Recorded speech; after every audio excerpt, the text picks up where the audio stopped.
Imagine waking up to find that living in your own home could soon mean an annual property tax bill of £43,000. This isn't a distant threat, it's a real proposal for UK homeowners, replacing council tax and stamp duty with a tax pegged to today's soaring house prices. Why is the government ready to risk uprooting retirees and reshaping the entire housing market? The true story of UK homeowners erupt over a £43,000 property tax starts here. For more than 3 decades, the foundation of property taxation in the UK has rested on a system many now consider deeply flawed. Council tax bills are still calculated using property values set all the way back in 1991, a year when the average house price in London was under £100,000. Today, that figure stands above £660,000, yet for millions of homeowners, their tax band remains frozen in time.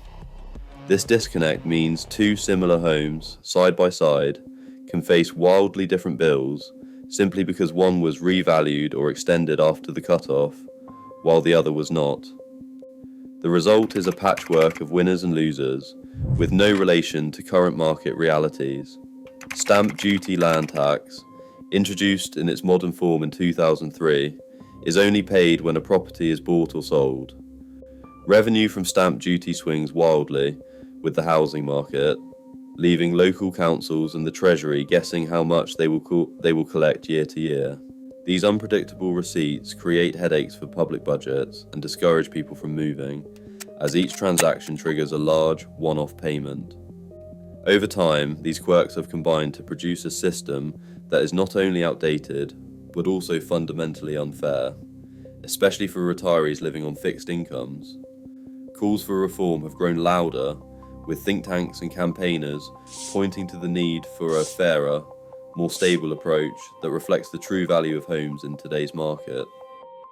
The proposed property tax for 2025 is designed to replace both council tax and stamp duty with a single annual charge tied directly to the current market value of a home.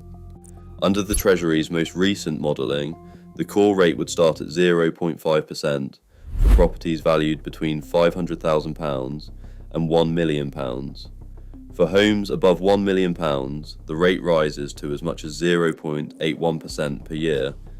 Every homeowner would face a minimum bill of around £800, even at the lowest end of the scale. Unlike the old banded system, this tax is strictly proportional. If a property is valued at £600,000, the annual charge would be £3,000 at the 0.5% rate. A home worth £1.5 million would owe £8,100 a year, calculated at the higher rate for value above the £1 million threshold. These rates are not theoretical, they are drawn directly from the Onward think tank's proposals, which have guided Treasury modelling and are cited in government briefings.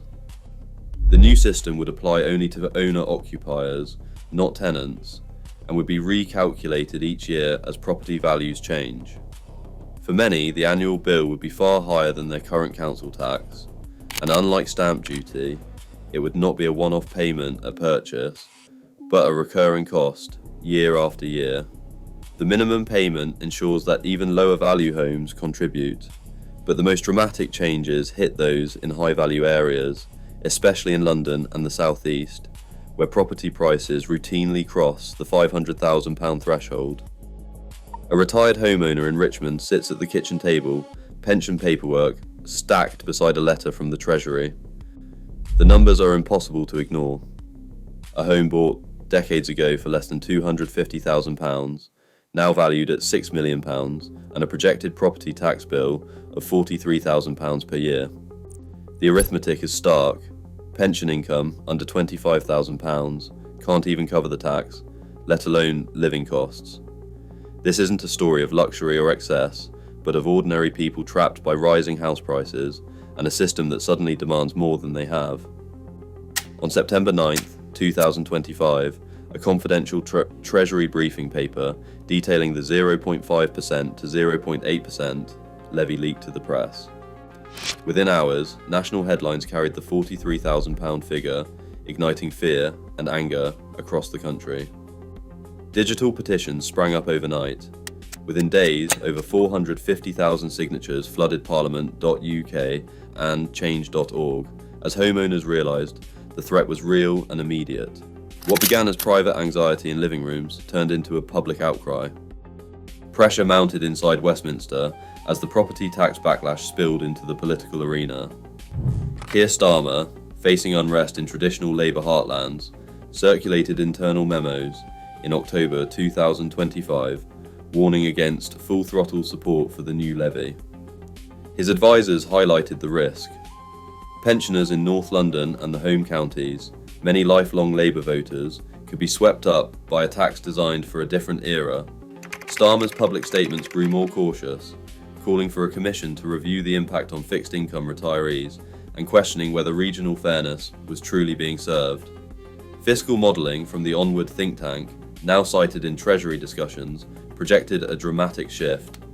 London councils would transfer at least £1.1 billion more each year to the national government, subsidising services in regions where most homes fall below the £500,000 threshold. In the North and Midlands, the average property is still under £220,000, meaning entire cities would escape the new tax entirely. This deepened the sense of injustice among London's asset-rich, cash-poor homeowners, who saw themselves footing the bill for the rest of the country. Policymakers pointed to Ireland's 2013 property tax as a warning. There, clustering of home prices just below tax bands distorted the market for years. UK estate agents and economists now predicted similar patterns: artificial price bunching, downward pressure on homes near the threshold, and a chilling effect on transactions above it. These precedents suggested the reform risked not just public anger, but lasting damage to the stability and fairness of the UK housing market. By September 2025, over 450,000 people had signed a petition against the proposed property tax, after leaked documents revealed annual bills as high as £43,000 for some homeowners.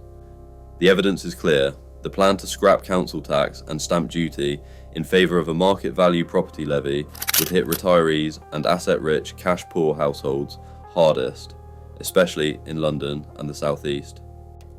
Official fiscal modelling projects a £1.1 billion shift in tax burden to these regions, while internal Labour memos from October 2025 show political divisions are far from settled. The UK housing landscape is doing something we haven't really seen since the aftermath of the financial crisis, and the consequences are going to reshape who buys, who rents, and who holds onto property over the next few years. While parts of London and the South East are flat or even sliding, large chunks of the North and Midlands are seeing homes snapped up within days, with aggressive offers and multiple bidders circling the same listings. Beneath those headlines sits a quieter, far more dangerous shift. A wall of fixed-rate mortgages is expiring, and hundreds of thousands of households are about to collide with the cost of borrowing they didn't plan for. If you own, rent, or are waiting patiently with a deposit, the choices made in the next 6 to 18 months could protect thousands of pounds, or for the unprepared, vaporize them. Across England and Wales, the market has effectively split in two. On one side, cities like Manchester, Liverpool, Leeds, Sheffield, Newcastle, and parts of Glasgow are buzzing. New listings move quickly. Sensibly priced homes go under offer in a week, and anything beautifully presented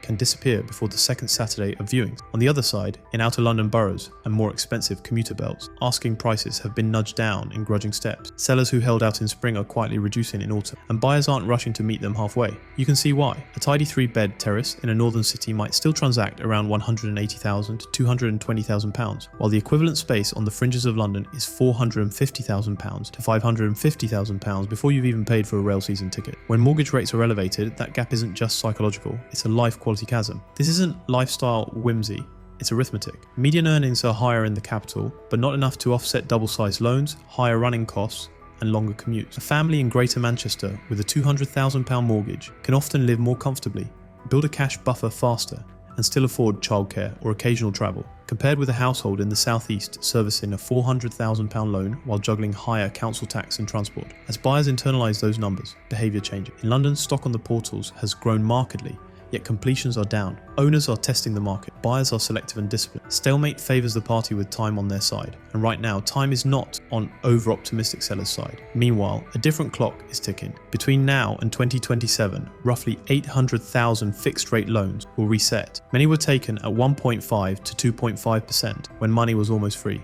Rolling off to 5% plus transforms the monthly outgoing. A £250,000 repayment mortgage might have cost around £1,120 at 2%. Reprice that debt at 5% and you're closer to £1,460, about £340 extra every month, over £4,000 a year, before counting energy, food, and transport that are still pricier than 3 years ago. Miss the remortgage window and slide onto a lender's standard variable rate, and you could be staring at 7% or more, £1,750 a month on the same balance. The jump isn't a rounding error, it's the difference between breathing room and budget triage. Households who bought in 2021 to 2022 feel this most acutely. Some stretch sensibly, expecting wages to catch up, or plan to refinance lower later. The later never came. If the numbers don't work on the new rate, those owners become forced sellers. Not because they want to move, but because they need to. That's part of why listings are rising. It's not exuberance, it's necessity. Layered on top is a stark generational divide. A majority of over 60s own outright. For them, higher interest rates are abstract. Under 45s, by contrast, carry most of the mortgage debt. They're also the group raising families, paying for nurseries, or trying to build savings in a high-cost environment. When financing costs rise, this is the cohort that has to adjust the quickest. Cut discretionary spending, take on side work, or make the hard call to sell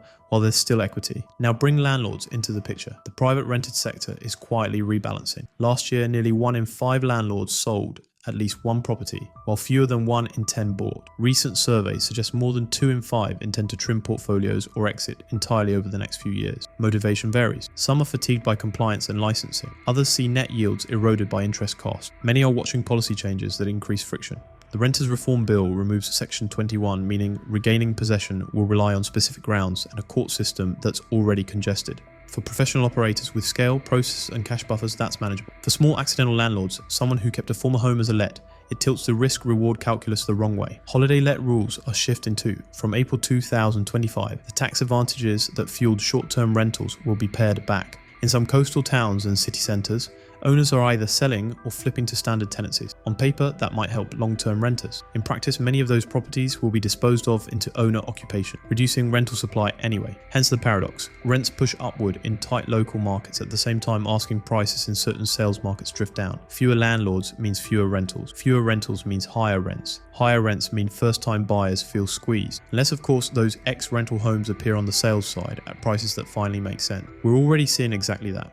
Scan the portals and you'll notice a conspicuous share of listings that clearly were rental. Neutral decor, durable flooring, compliant safety kit. In some postcodes, it's 1 in 5 or 1 in 6. Many are decent houses, looked after, in streets served by good schools and transport. First-time buyers with mortgages arranged and deposits in hand are stepping in. Counterintuitively, the landlord sell-off is opening doors for people who were locked out during the frenzy of 2020 to 2022. And yet, the overall market isn't uniformly weak. Certain urban cores are still humming. Investor demand hasn't vanished, it has evolved. Buy-to-let applications actually climbed in early 2025, not because property always goes up, but because a new cohort of disciplined investors is buying on cash flow rather than speculation. Yields of 6 to 7% gross are still achievable in parts of the North and Midlands. In some micro markets, 8% is possible if you're hands-on and buy below the average. The capital looks different. Paying £400,000 for a flat that rents for £1,800 a month is around 5% gross, which might compress to approximately 3% net after maintenance, insurance, service charges, and voids. That can still make sense if you've got a huge equity cushion or a long time horizon, but for a geared investor starting fresh, the numbers up north are more forgiving. First-time buyers can use this window too. With transactions down, competition per listing has eased in many southern postcodes, and sellers who need to move are more flexible. Homes marketed at £300,000 6 months ago are now being cut to £285,000 or £280,000. That's not a crash, it's realism. Buyers who separate wants from needs, obtain a robust agreement in principle, and move quickly when a genuinely good property is reduced, can secure outcomes that were impossible 2 years back. One reason headline indices feel calm is that volumes have been so low at points that averages don't react much. Beneath the surface, price discovery is happening through individually negotiated reductions and chain-saving compromises. In a frozen market, price is a conversation, not a number. There's another drag few are discussing loudly, the long tail of help to buy. The equity loan scheme solved deposits, but funneled demand into new builds where developers could charge a premium. Many buyers paid 10 to 15% over what similar second-hand units fetched, then assumed time would take care of the rest. Several years on, some of those flats are worth less than purchase price, especially where supply of near identical blocks kept coming. When those households remortgage, valuations can disappoint, making refinancing harder and trapping owners who can't swallow a crystallized loss. Incentive packages on new launches, free legal fees, contributions to service charge, or gifted deposit now still exist, but those carrots are typically priced in. Anyone eyeing a shiny new unit owes themselves a cold-eyed comparison with recently sold non-new stock nearby. Confidence is the invisible fuel in housing. Many expected a swifter retreat in interest rates. The Bank of England has held steady longer to ensure inflation stays pinned. Lenders, in turn, are cautious, passing on cuts. A subset of would-be movers is waiting for 3.5 to 4% mortgages that may not reappear quickly. That wait and see dampens transactions, and low transactions stretch out periods of indecision. Eventually something gives. Either rates ease enough to thaw activity, or sellers step down to where demand sits. Watch volumes. Rising sales count is often the first sign the market floor is in, long before national price indices pivot. Medium-term forecasts are more constructive than the mood music suggests. Some consultancies see low single-digit national growth in 2025, followed by a steadier climb through 2026 to 2029. Totaling in the low to mid-20s over 5 years. The distribution won't be even. Historically, the North and selected Scottish cities outperform in these phases, while high-ticket southern areas grind rather than sprint. Those projections lean on two assumptions. Wages continue to grow across the period, and the base rate normalizes to somewhere in the 3.75 to 4.5% range, letting mortgage pricing settle around the mid-4s to low 5s for solid borrowers. That's not the 2% era, but it's liveable. Yeah. What does all this mean in practical terms? If you're fixed for years and the home suits your life, you can ignore the daily noise. Keep your emergency fund topped up, overpay if your rate permits, and let amortization do its quiet work. If your fix ends within the next 12 to 18 months, act early. Speak to a whole of market broker 6 to 9 months out. Model payments at different rates. Trim unsecured debt where possible. Consider term adjustments only as a last resort. If the numbers remain brutal, selling on your timetable with a clean chain is vastly better than being forced to accept a panic price later. If you rent and are weighing a purchase, build the decision from numbers upward, not pressure downward. In London, taking on £400,000 of debt for a studio you'll outgrow in 2 years may make less sense than remaining a savvy tenant and banking the difference. In Birmingham, Leeds or Nottingham, a sub £200,000 purchase that costs the same as your rent and saves you future rent inflation may be the right strategic move. There is no universal right time, only the right math for your circumstances. If you're a landlord, the question is whether you're running a business or clinging to an era with prudent leverage and properties in resilient rental corridors, near hospitals, universities, logistics hubs, strong bus and rail. Good tenancies remain plentiful. Budget for compliance, licensing, and repairs with a margin of safety. Underwrite deals at a conservative interest assumption. If the spreadsheet only balances with optimistic rates and zero voids, it isn't a deal. It's a wish. If, however, your portfolio throws off cash even after stress testing, the attrition of casual landlords may leave you with stronger tenants and less competition. For investors with dry powder, today's market is about selectivity and patience, not heroics. Hunt for mispriced homes where the seller's problem is timing, not the asset's fundamental. Negotiate on condition you can fix, roof, boiler, kitchen tiredness, not on problems you can't. Motorway at the back fence. Favour freehold when possible, and if buying leasehold flats, interrogate service charges, sinking funds, cladding status, and management quality. A cheap service charge today isn't a win if a deferred maintenance wall is coming tomorrow. Policy continues to tug the market in different directions. Selective licensing is expanding in more councils, raising standards, good, while adding cost, pressure. Reforms to holiday lets will reshape certain local economies. Tenant security will improve as courts modernize, eventually. In the meantime, friction increases, and friction always tests weak balance sheets first. The broader structural story is the uncomfortable one, a concentration of equity among older cohorts who benefited from cheaper entry points, lower multiples, or multi-decade compounding, alongside younger cohorts who face high price to income ratios and dearer loans. That imbalance shows up in parental gifts, living inheritances, and multi-generational strategies to help first-time buyers. It isn't inherently unfair. Time does what time does, but it requires realism. Either prices stagnate long enough for wages to catch up, policy intervenes to expand supply meaningfully, or mobility patterns continue shifting northwards and outwards as households chase value. None of this screams crash, and none of it whispers boom. What we have is a reshaping phase where capital and people migrate toward affordability, where professionalization replaces hobbyism in the rental market, and where the winners are those who let data, not headlines, steer decisions. If you're selling in the south, price where the buyers are, not where your neighbor sold in 2021. If you're buying in the north, don't confuse cheaper than London with good value. Work through rents, yields, tenant demand, and resale depth. If you're remortgaging, be early, be organized, and be realistic about what your budget can bear. Signals to watch in the near term: weekly mortgage product counts and average fixed rate quotes, monthly sales agreed versus new listings, time to sell metrics in your micro market, rental listings in your postcode and how fast they let, and any Bank of England guidance that nudges swap rates. An uptick in transactions paired with stable inventory often precedes firmer pricing by a quarter or two. A continued rise in stock with flat sales points to further soften. The last decade rewarded people who assumed money would stay cheap and prices would keep floating upward. The next few years will reward preparation, patience, and precise underwriting. There are genuine opportunities. Motivated sellers in good streets, ex-rental homes with strong bones, regional cities with diversified employers and universities, but they will accrue to buyers who can move decisively, because they've done the work beforehand. For everyone else, the smartest move might simply be resilience, preserve cash, reduce fragile obligations, and wait for the fog to thin. The market is speaking clearly if you listen. Northern and Midlands demand holding up, Southern vendors negotiating, landlords trimming, renters paying more for scarcer options, remortgage cliffs forcing choices that ripple through chains. These are not disconnected facts.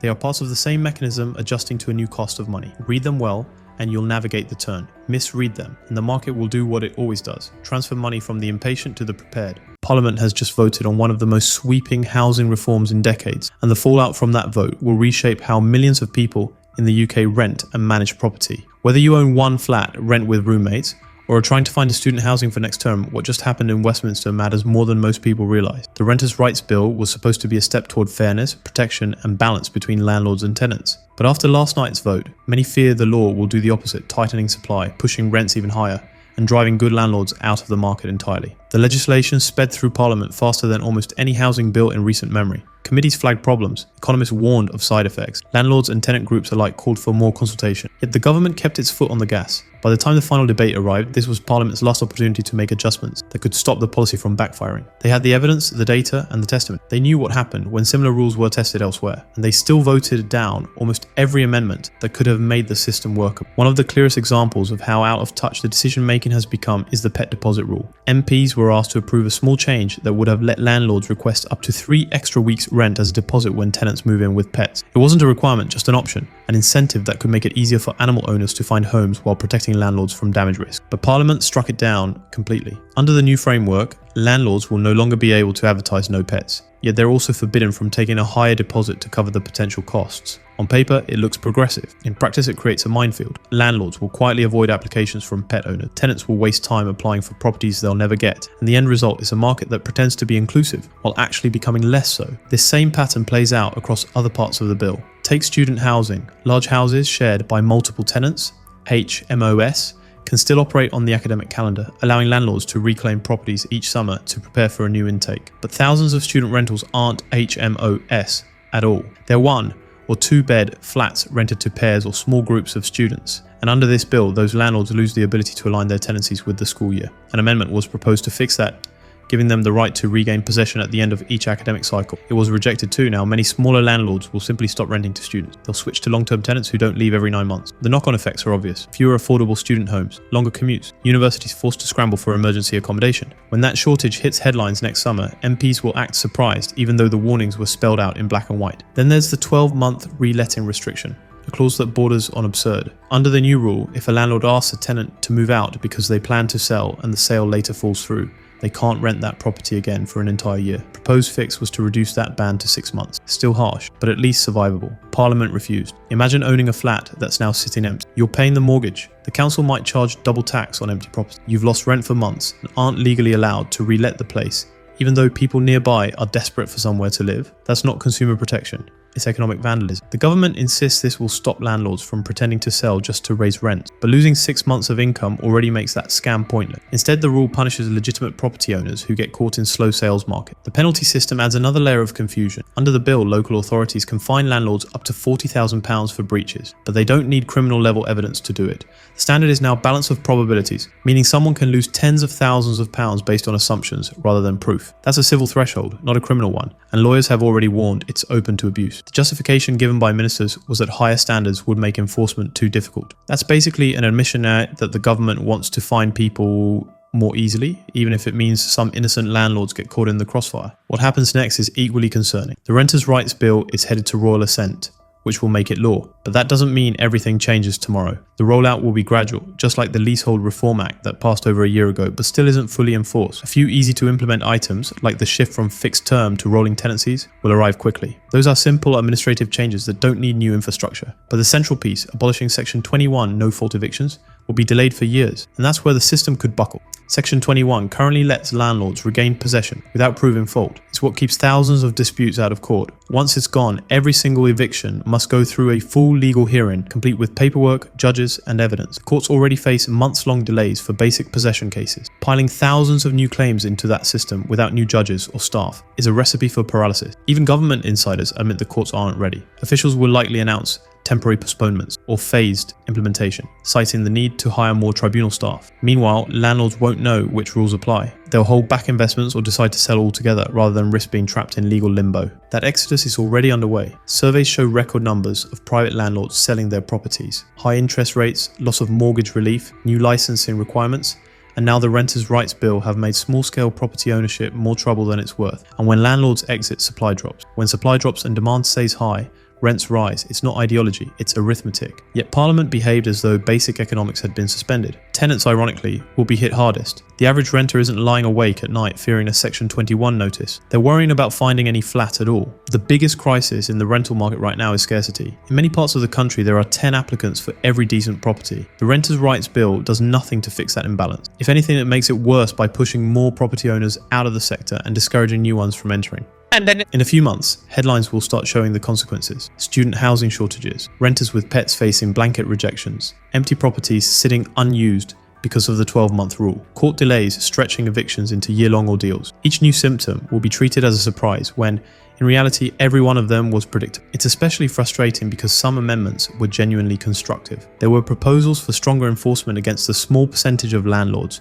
who neglect repairs or engage in harassment. There were ideas to simplify how tenants can challenge unreasonable rent increases. Those would have improved living standards without damaging the market. But by rejecting targeted fixes and replacing them with blanket restrictions, Parliament chose ideology over practicality. What often gets forgotten in these debates is who most landlords actually are. They're not corporate developers or giant real estate fund. Most own one or two properties. Maybe they inherited a house and rent it out for extra income. Maybe they bought a flat as a retirement investment. These people aren't sitting on vast portfolios. They're everyday workers trying to balance mortgages, maintenance and tax, and they're being regulated as if they were a multinational corporation. Each new fine, restriction or delay makes their position less viable. Some will hold on until their fixed rate mortgage expires, then sell. Others are already listing properties while demand remains strong. The ones who stay will become more selective, choosing only the safest tenants. Anyone with pets, on benefits, or with a non-traditional income will find it even harder to rent. The government's vision seems to be a market where tenants feel secure, but security doesn't come from laws alone, it comes from abundance. When there are enough homes, tenants can choose where to live. When supply tightens, power shifts back to landlords, no matter what the law says. That's the paradox here.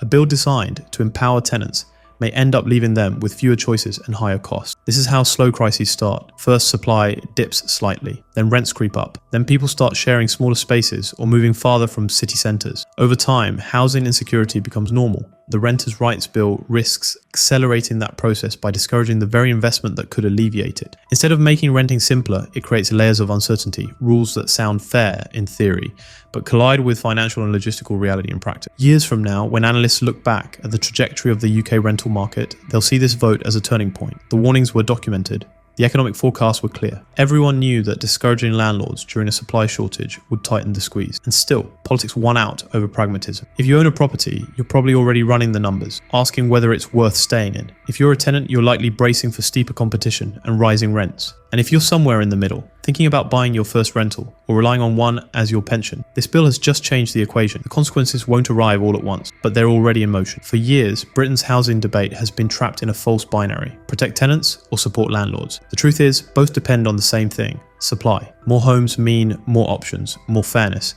and more stability. The Renters' Rights Bill ignores that completely. Instead, it treats regulation as a substitute for construction, control as a cure for shortage. And that's why the market is about to get tougher for everyone involved. So as this bill moves toward royal assent and begins its slow rollout, remember what this moment represents. The warnings weren't hypothetical. They were written, debated, and recorded in the very chamber that chose to ignore them. When rents climb and availability drops, when students can't find flats and pet owners are turned away, it won't be a mystery. It will be the inevitable outcome of a law that mistook good intentions for good policy.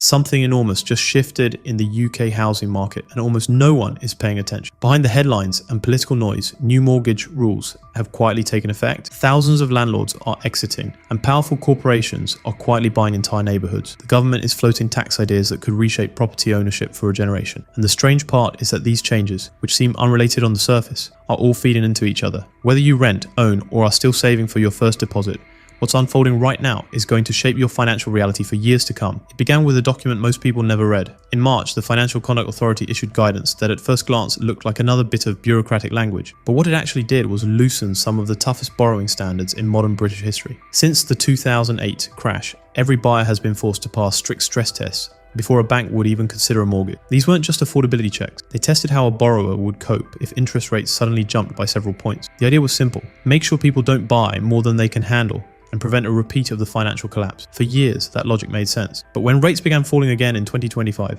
lenders were still testing borrowers as if a crisis was right around the corner. That's when regulators stepped in. The FCA told lenders they were allowed to use more realistic assumptions about future rates, instead of those punishing reversion levels that had locked out entire groups of potential buyers. They reminded banks that the purpose of consumer protection isn't to exclude people who can actually afford to borrow. It's to make sure the loans they take are fair. The message was subtle, but unmistakable. Start approving more people. Within months, another major update arrived. In July, the FCA overhauled the mortgage rulebook, cutting down layers of red tape and streamlining how borrowers could switch products or shorten repayment terms. Refinancing suddenly became easier. You could approach a lender and discuss a deal without triggering the usual avalanche of formal advice requirements. For the first time in years, the system felt as if it was trying to get money flowing again instead of choking it off. And there was more. A long-standing rule that limited how many high loan-to-income mortgages a lender could issue now only applies to institutions writing over £150 million in loans per year. That means dozens of smaller lenders are free to offer 5 or even 6 times income, something that had been virtually impossible for a decade. Combined with a new government-backed guarantee scheme for smaller deposits, it has become significantly easier to borrow large sums again. But that raises an uncomfortable question. Is this really about helping buyers, or is it about keeping prices high? When you make it easier to borrow, demand rises. When demand rises faster than supply, prices climb. Regulators know this, policymakers know this, yet they are encouraging it anyway, because what they fear more than anything else is a housing correction. The irony is that supply is already increasing. Both Rightmove and Zoopla have reported the largest number of homes for sale in more than 10 years. On paper, that should be a dream scenario for buyers. More listings, more competition among sellers, and better deals. But demand is only up a few percentage points, nowhere near enough to match the surge in properties hitting the market. That imbalance is giving buyers new leverage for the first time since before the pandemic, but it's also revealing something deeper. Many people are selling not because they want to, but because they have to. Those who bought during the pandemic, when fixed rates were hovering around 2%, are now facing the end of those deals. Their monthly payments have ballooned by as much as half. Even with the recent relaxation in mortgage rules, tens of thousands simply can't afford to refinance. Instead of defaulting, they're cashing out. Agents across the country are seeing a wave of forced sellers, families who can't sustain the new payments but don't want to lose everything. Homes that would have sparked bidding wars just 2 years ago are sitting for weeks, sometimes months. That rush of new listings is a symptom of stress, not confidence, and the government knows it. Looser lending standards aren't just about supporting first-time buyers, they're a way to keep the market moving, to prevent a chain reaction that could send prices tumbling. Because if the housing market stalls, the entire economy shakes. Home values are tied to consumer spending, retirement savings, and banking stability. A broad decline in property prices doesn't just hurt homeowners, it erodes the foundation of Britain's financial. While regular owners are being squeezed, another group is quietly positioning itself to profit. The renters' reform agenda, designed to strengthen tenant rights, has had an unintended side effect. Small landlords are leaving in droves. Many of them own just 1 or 2 properties and treat their tenants like extended family, often keeping rents steady for years. But new regulations, reduced tax relief, and growing uncertainty are pushing these small owners out. The government's own research backs this up. According to the English Private Landlord Survey, large landlords, those with 5 or more properties, are twice as likely to evict tenants and far more likely to raise rents both between and during tenancies. In contrast, small landlords tend to hold rents steady and work with tenants during hard times. Yet those are the very landlords now disappearing from the market. They're being replaced by bigger players, the ones driven purely by spreadsheets and return on investment metrics. What's emerging is the same pattern that has transformed other industries. Independent cafes replaced by multinational chains, local shops outcompeted by logistics giants, human connection replaced by algorithms. In housing, the same consolidation is happening quietly and it's accelerating fast. Institutional investors, some of the biggest names in global finance, are buying property at scale. BlackRock, Lloyds, Legal & General, Granger, and others now control tens of thousands of homes. They don't just buy individual properties, they purchase entire developments, often before the public even sees them listed. BlackRock has even invested in brick manufacturers, securing influence over the raw materials that build the homes themselves. When you own the supply chain, the construction and the final product, you've turned housing into a vertical monopoly. Why are they doing it? Because housing has become the perfect investment vehicle. Inflation makes rent go up, while debt becomes cheaper in real terms. Unlike tech stocks or volatile commodities, people will always need a place to live. Rent is one of the few payments that almost never stops, no matter what happens in the wider economy. These corporations understand that shelter isn't just a basic need. It's a commodity with nearly inelastic demand. For tenants, that shift changes everything. When your landlord is a person, you can negotiate, delay a payment, or appeal to empathy. When your landlord is a corporation, decisions are made by algorithms, rent increases are automated, maintenance budgets are optimized, and eviction processes are streamlined. You become a metric on a quarterly earnings report. This isn't the end of buy to let, it's the industrialization of it, and it's leading to a future where most renters deal not with people, but with property funds. The smaller landlords being forced out are handing their assets directly to institutional buyers, consolidating power in fewer, far richer hands. That shift won't just reshape renting, it could redefine what home ownership even means in the UK. And while all this is happening, another debate is quietly simmering inside government offices. Property taxes, already one of the biggest sources of revenue for the Treasury, are being reimagined. Last year, nearly £15 billion came from stamp duty alone, even with lower transaction volume. That success has emboldened policymakers to explore an even bigger prize, a land value tax that could replace both council tax and stamp duty. Leaked discussions suggest such a levy would target properties valued above £500,000. It's being sold as a way to make the system fairer and shift the burden toward wealthier owners. But wealthy in this case often just means owns a modest home in the south of England. In many parts of London and the southeast,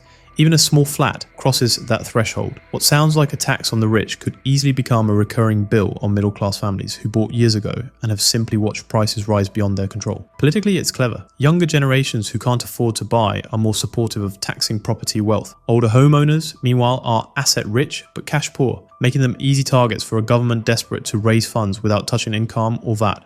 The danger is that this kind of tax doesn't just skim the surface, it can destabilize the entire market. Annual property bills running into thousands could force many owners to sell. As supply floods the market, prices fall. Lower prices drag more people into negative equity, which triggers more sales. Once that feedback loop begins, it's hard to stop. Right now, Britain's housing system is being held together by fragile incentives and quiet policy changes. Looser credit rules keep buyers in the game. Forced sellers feed supply without collapsing prices. Institutional money absorbs the properties that individuals can no longer afford. And looming above it all is the possibility of new taxes that could turn property ownership into a liability rather than a symbol of stability. What we're witnessing isn't just another cycle of boom and bust, it's a structural transformation. Ownership is being replaced with tenancy, small players are giving way to global capital, and a market once defined by aspiration is slowly becoming one defined by dependence. If you're paying attention, you can see how each policy connects to the next. Cheaper borrowing props up demand so the government can avoid a crash. Rising rents make property even more appealing for corporations. A land value tax could drive out remaining independent owners, providing yet another buying opportunity for large funds.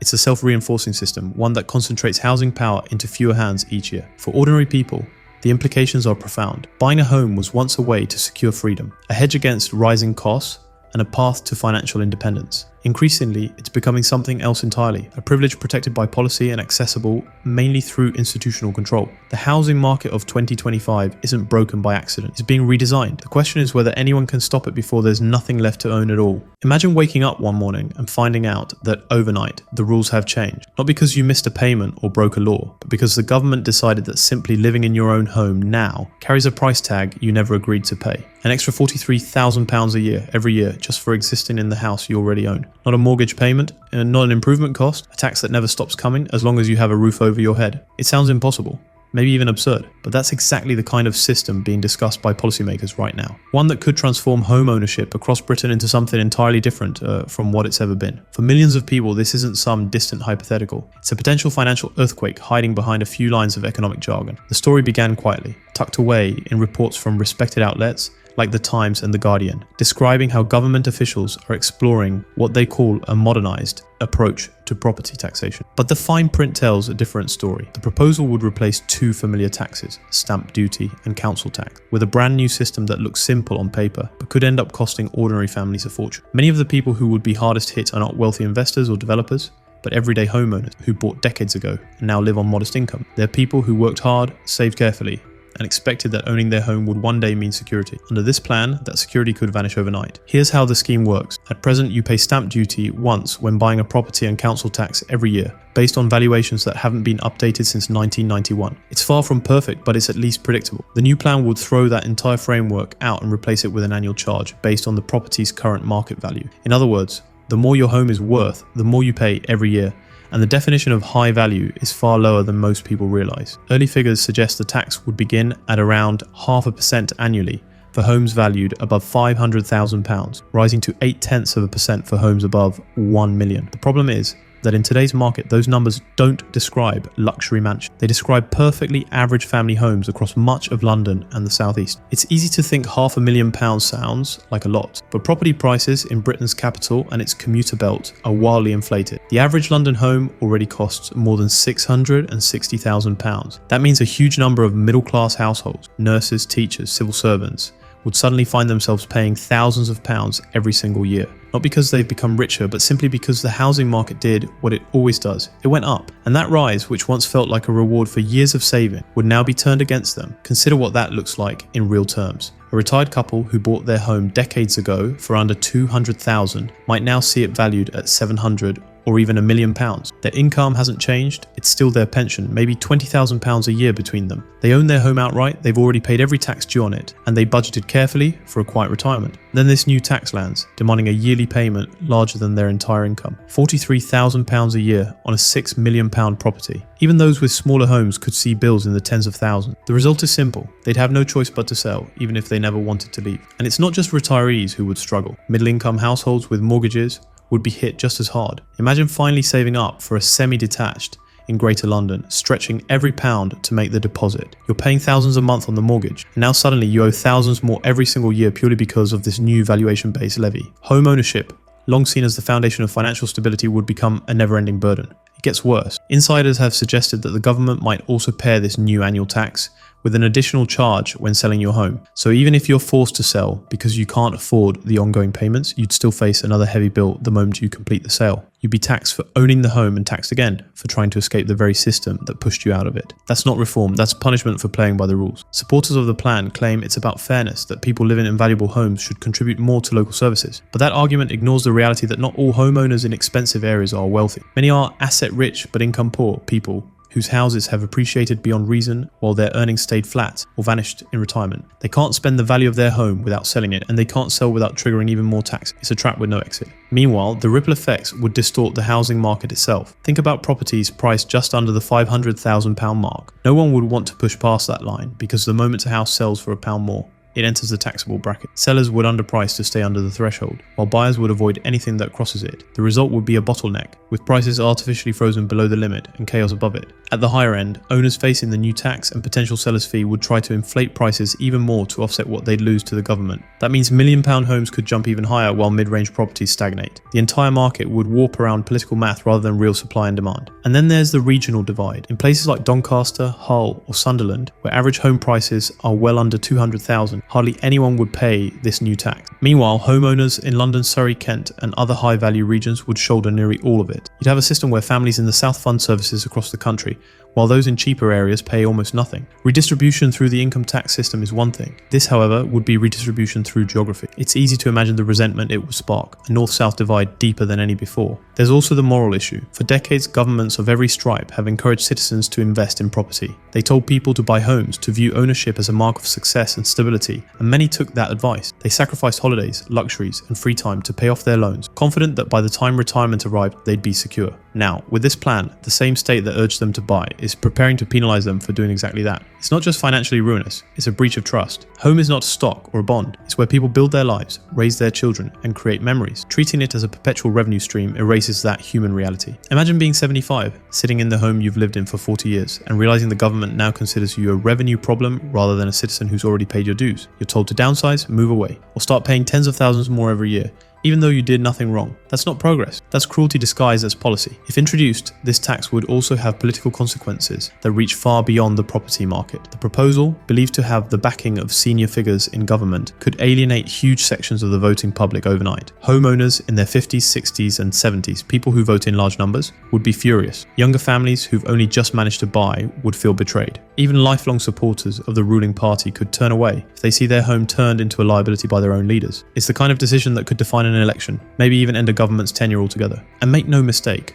once a tax like this exists, it rarely goes away. History shows that when governments find a new source of revenue, they cling to it. Rates creep up over time, exceptions vanish, and what begins as a fair contribution turns into a permanent drain. If this property value tax becomes law, it could stay in place for generations, tightening every few years until owning a home feels more like renting from the state. Defenders argue it will create balance by reducing inequality, but the truth is, it would likely make them worse. Wealthy property investors and corporations can shift assets, restructure ownership, and absorb losses. Ordinary homeowners can't. The ones who get crushed are always the people with the least flexibility. Retirees, families, single-income households. The same demographic that followed every rule set before them will be the one punished hardest. And beyond all of this lies a quieter tragedy, the slow dismantling of the British dream of home ownership. For decades, people believed that if they worked hard enough, they could buy a place of their own and live out their days in peace. That dream is what kept countless workers going through recessions, austerity, and endless rent hikes. Turning that dream into a yearly bill strips it of its meaning. It says, you never really own anything, you're just borrowing it at the government's discretion. The consequences would ripple across society, housing markets would seize up, generational wealth transfers would collapse, local economies would suffer as retirees sell and move away. And yet, in meetings and consultations, the proposal continues to circulate, discussed not as an extreme idea, but as a realistic modernization. If this becomes reality, it won't happen with fanfare. It will slip quietly into a budget statement, wrapped in bureaucratic language about efficiency and reform, but its effects will be anything but quiet. People will open letters one spring morning and discover that everything they've worked for has been reclassified as taxable property wealth. For many, that letter will feel like an eviction notice written in fine print. What can be done? Awareness is the first step. Policies like this thrive on obscurity. They move forward because people don't notice until it's too late. The more homeowners who understand what's being proposed, the harder it becomes to push through unchallenged. Writing to representatives, organising locally, and making noise in public forums are not meaningless gestures. They're often the only things that stop bad ideas from becoming law. Because make no mistake, this proposal isn't a tweak. It's a fundamental shift in how Britain views ownership, fairness, and responsibility. It punishes those who planned ahead, destabilises the market, and deepens regional inequality. It's not reform, it's regression, with a modern name. If it goes forward, the consequences will reach far beyond the property market. They'll reach into the core of British life, into the meaning of home itself.